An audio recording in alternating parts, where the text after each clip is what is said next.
Hi everyone, so here we are in Maya, which is the main software we're going to use for this tutorial. And before jumping into planning and animating, the first thing we want to do is to pick a cool character for our animations. So on that note, I highly recommend to check out Kyle Figgins' rigs. He has plenty of really amazing characters, and one of the key aspects of them is they are all consistent when it comes to like both controllers and setup, which is very handy. So the model was done by Geoffrey Ferrandez, based on a concept by Natalia Gushenkova.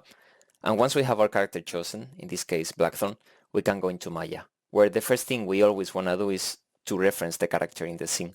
That way we make sure if there's any updates on both the meshes and the rig, it's going to update in our Maya scene, which is very handy, and also it's going to help us avoid a lot of issues later on down the line. So once we have that sorted, we also want to make sure the frame rate is 30 frames per second. And a couple of extra things I always like to set up is, here, as you can see, it's really easy to click on the meshes. So I like to untick that option up here, so we avoid that. And also on the show tab, I like to hide everything but the curves and the polygon. That way you have the minimum necessary to just focus on animation.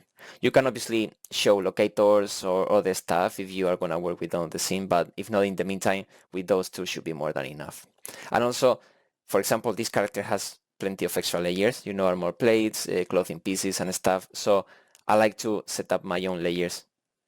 So we select here in the outliner, for example, the mesh for the clothing, and create layer from selected.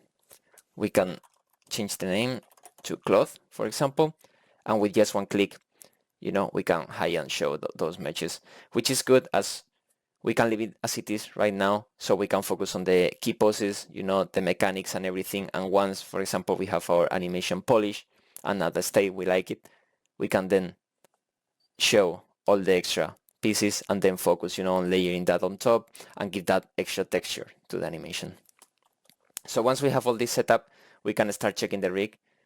As I said before, they are really good, and here one of the things I really like is like you have the option for visibility for all the extra controllers. As I said before, this rig is very heavy when it comes to secondary motion, so it's good that we can hide all of this.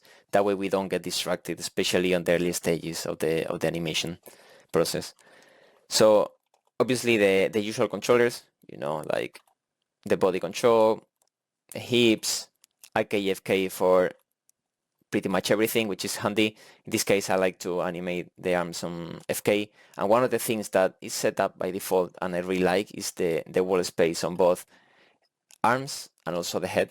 That way, for example, if we rotate the chest, as you can see, it's not going to affect both the rotation and the position of the arms and the head, which is really nice, especially when we animate like walk cycle and rack cycle.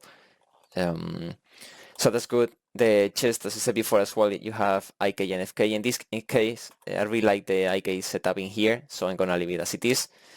And we also have the leg control, which is very good as well, because you have the basics one, but also plenty of sliders. For example, you have a really nice toe roll, you have just for the toes, you have a toe tip as well. We can all use all of these later on during the cycles, which is really nice. And quickly as well, I wanted to show, as I mentioned before, I really like to work on wall space. This rig has as well the option to set up all the extra clothing pieces as well in wall space. That way they don't inherit the rotation from the hips, which is really nice. So that way we can focus on have those nice poses later on when we are refining.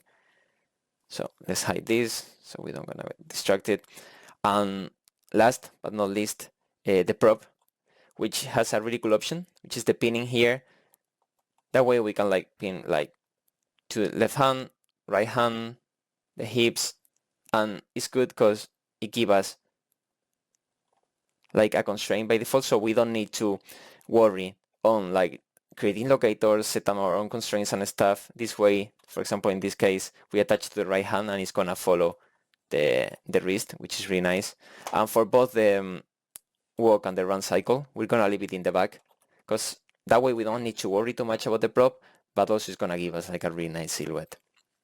And with this, we'll dig more into the rig later on as we animate, but this is just to have like a brief overview of how it works and how I like to set up the scene before we jump into animating. For the next step, we'll start with the planning of the walk cycle.